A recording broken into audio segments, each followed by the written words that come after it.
Selamat pagi anak-anak semuanya. Ibu berharap kamu semua di dalam keadaan yang baik dan bersukacita ya. Kita boleh hampir menyelesaikan satu semester dan akan menerima hasil gitu ya. Nah, sebelum kita memulai aktivitas kita di pagi hari ini, mari kita devosi terlebih dahulu dan kita akan berdoa. Ibu akan pimpin di dalam doa. Kita berdoa. Kami mengucap syukur kepadamu ya Allah, oleh karena kebaikan dan kemurahan-Mu yang boleh kami nikmati sampai saat ini. Kami boleh menikmati pagi hari ini ya Bapa, dan kami akan memulai hari kami dengan merenungkan firman Tuhan. Biarlah Engkau ya Allah yang boleh menolong setiap kami, biarlah Allah Roh Kudus yang boleh memberkati hati dan pikiran kami, supaya kami boleh benar-benar siap dan bukan menjadi pendengar saja, tetapi juga pelaku firman Tuhan. Ini kami ke dalam tangan-Mu saja menyerahkan semuanya, hanya di dalam Kristus Yesus kami berdoa dan bersyukur. Amin. Oke, nah anak-anak yang menjadi topik, devosi kita pagi hari ini yaitu tentang providensi Allah gitu ya, providensi Allah.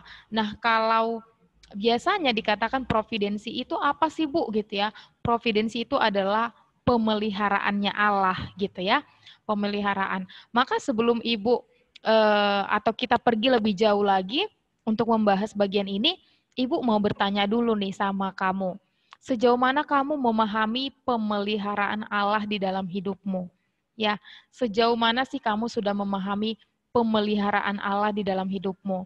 Silakan kamu jawab di dalam hatimu, gitu ya. Nah, kemudian yang kedua, apa standarnya bagimu? Apa standarnya ketika kamu mengatakan pemeliharaan Allah itu adalah seperti ini, seperti ini, seperti ini, ya. Nah, coba kamu pikirkan kedua pertanyaan ini dan jawab di dalam hatimu masing-masing. Oke? Nah, kemudian apa manfaatnya bagi kita untuk mengetahui bahwa Allah telah menciptakan dan dengan providensinya tetap menopang segala sesuatu, gitu. Nah, kita tahu ya anak-anak bahwa memang Allah sudah menciptakan segala sesuatunya itu dengan baik dan juga dunia ini sudah dengan lengkap gitu ya. Manusia yang adalah mahkota kehidupan katanya diciptakan dengan kebutuhannya juga gitu ya. Nah, kita bisa melihat ya, Ibu ambil gambar ini, bahwa memang sudah diciptakan dengan begitu indah dan begitu baik gitu. Nah, dan kita percaya bahwa memang itu semua ada di dalam providensinya Allah. Itu semua ada di dalam pemeliharaannya Allah.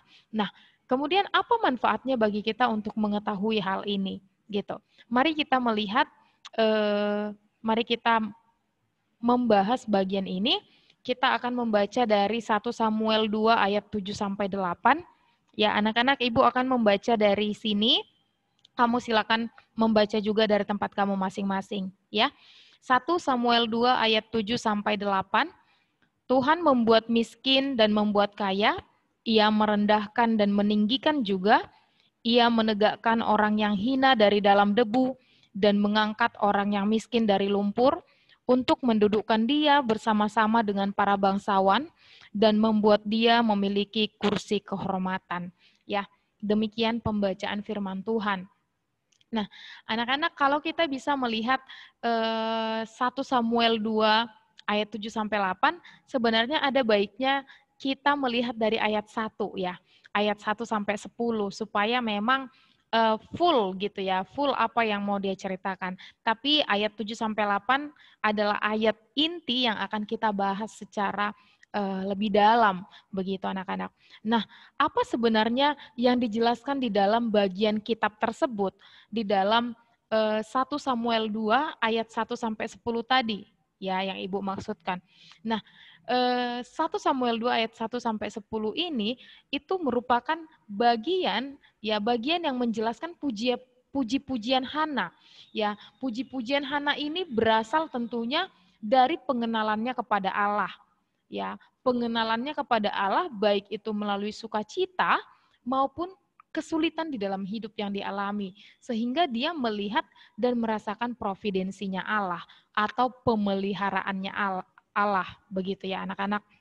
Nah, kita tahu ya bahwa memang Hana tidak hanya menikmati sukacita di dalam hidupnya, pasti ada kesulitan. Nah, namun yang perlu kita garis bawahi dan yang paling mendasar adalah perlu kita lihat Hana ini memiliki pengenalan yang benar akan Allah, gitu ya.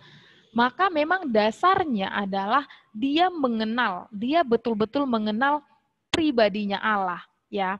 Dia bukan hanya tahu Allah itu bagaimana, enggak, tapi dia mengenal. Beda ya, beda ketika kita katakan, kamu tahu enggak si A itu? Iya, aku tahu. Berarti dia cuma sebatas tahu, gitu ya, ciri-cirinya mungkin gitu.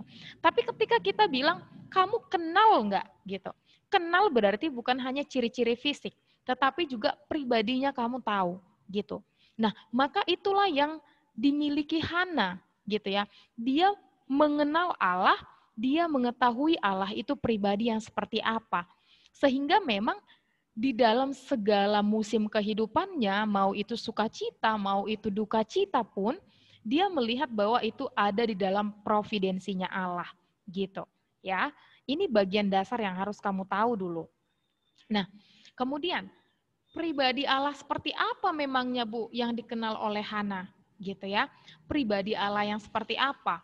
Nah, kita bisa melihat ya anak-anak dari kalau kamu membuka dari ayat 1 itu ada dijelaskan di sana bahwa lalu berdoalah Hana katanya, hatiku bersukaria karena Tuhan, tanduk kekuatanku ditinggikan oleh Tuhan, mulutku mencemoohkan musuhku, sebab aku bersukacita karena pertolonganmu.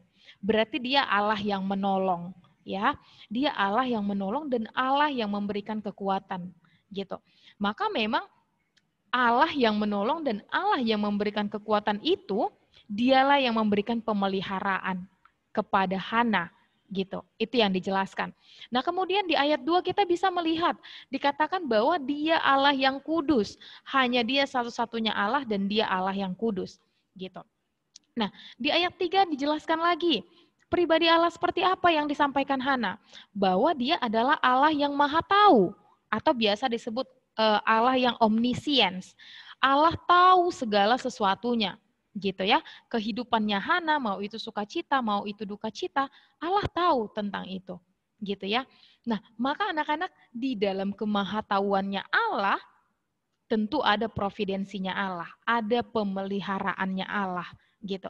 Nah, kemudian yang terakhir dikatakan Allah mampu melakukan segala sesuatu. Nah, ini dia ayat yang sudah kita baca tadi di ayat 6 ayat 7 sampai ayat 8 ya. Nanti kamu bisa sambil lihat ya anak-anak di ayat 7 dan ayat 8.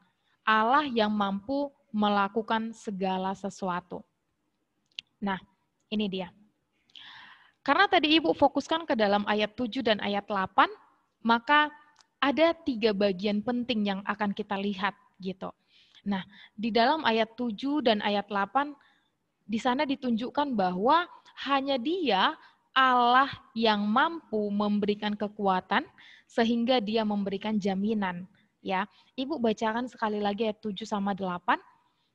Tuhan membuat miskin dan membuat kaya, Ia merendahkan dan meninggikan juga, Ia menegakkan orang yang hina dari dalam debu dan mengangkat orang yang miskin dari lumpur untuk mendudukkan dia bersama-sama dengan para bangsawan dan membuat dia memiliki kursi kehormatan sebab Tuhan memiliki alas bumi dan di atasnya ia menaruh daratan.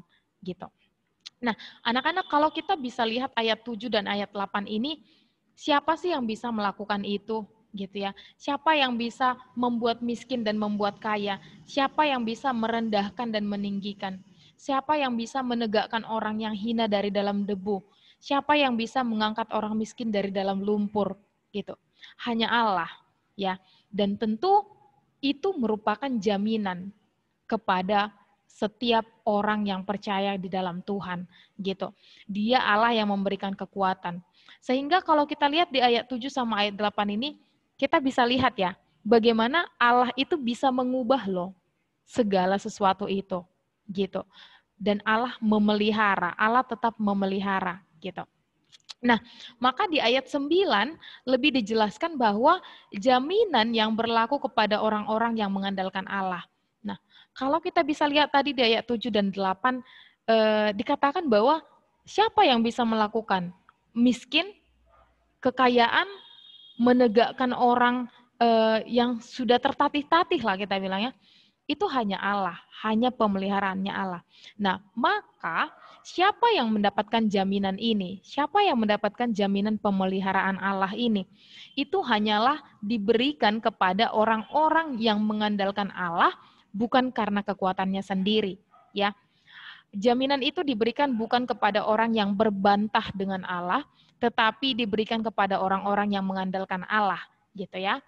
Nah, maka anak-anak yang perlu kita lihat adalah ketika kamu mengenal Allah, ketika tadi ya, ingat ya dasarnya tadi Ibu bilang, kamu harus benar-benar mengenal Allah, gitu ya. Ini dasar yang benar. Allah seperti apa yang kamu kenal. Sehingga memang kamu di dalam kehidupanmu pun mengandalkan Allah, bukan hidup dengan tuntunanmu sendiri, dengan suka-sukamu sendiri, enggak ya. Nah, maka hidup orang yang sudah mengenal Allah tentunya hidup yang berjalan sesuai dengan apa yang Allah mau, gitu. Ya, maka pengenalan akan Allah akan menuntun manusia untuk melihat pemeliharaan Allah. Ya, ketika kamu mengenal Allah, maka kamu mampu melihat bahwa segala sesuatunya itu adalah pemeliharaan Allah. Mau itu kamu di dalam sukacita, mau itu kamu di dalam kesulitan hidup, itu pun sebenarnya pemeliharaan Allah. Ya, Allah mengizinkan kamu menikmati suka maupun kesulitan hidup. Itu pun sebenarnya pemeliharaan Allah, gitu ya. Maka kenal Allah yang memeliharamu. Sehingga ketika kamu sulit, kamu nggak menganggap kalau Allah sedang membiarkanmu. Tidak. Tapi Allah tetap memelihara, gitu ya. Nah, maka ini adalah satu bagian yang sekarang sangat dekat dengan kita ya. Bagaimana pemeliharaan Allah dalam pembelajaran online secara selama pandemi. Ibu tahu belajar online bukan satu hal yang mudah, sulit ya. Anak-anak pasti sulit, gurumu bahkan lebih sulit juga gitu ya. Tapi apakah kita mau melihat bahwa kok Tuhan ini jahat sih membiarkan ini terjadi? Kok Tuhan ini nggak memelihara sih gitu ya. Nah, anak-anak, pembelajaran ini, situasi ini, pandemi ini pun terjadi sebenarnya itu ada di dalam pemeliharaannya Allah. Ya, maka kenallah, lihatlah apa sih yang sedang diajarkan melalui kondisi ini. Allah tetap memelihara loh. Ya, kamu masih bisa tetap menikmati pembelajaran, itu pun pemeliharaannya Allah di tengah-tengah masa yang sangat sulit, gitu. Ya, maka ketika kamu mengalami sukacita ataupun kesulitan hidup, itu adalah pemeliharaannya Allah. Ya, ini ada 2 pertanyaan refleksi. Silahkan kamu refleksikan dengan benar-benar. Ya, mari kita berdoa sebelum kita menutup devosi kita. Terima kasih Tuhan untuk firman-Mu yang boleh mengingatkan kami kembali bahwa Engkau Allah yang boleh terus memelihara kehidupan kami. Biarlah kami boleh benar-benar memiliki pengenalan yang baik, yang benar akan Engkau, sehingga segala musim kehidupan, sukacita maupun kesulitan hidup, semua kami boleh pandang sebagai pemeliharaan-Mu. Ajar kami untuk boleh lebih bergantung kepadamu ya Allah, di tengah-tengah keterbatasan kami, karena kami tahu Engkau Allah yang boleh terus menolong, bahkan memelihara kehidupan kami. Menyerahkan seluruh hidup kami ke dalam tangan-Mu, dalam Kristus Yesus kami berdoa dan bersyukur kepadamu. Amin. Oke, anak-anak, selamat belajar dan Tuhan Yesus memberkatimu.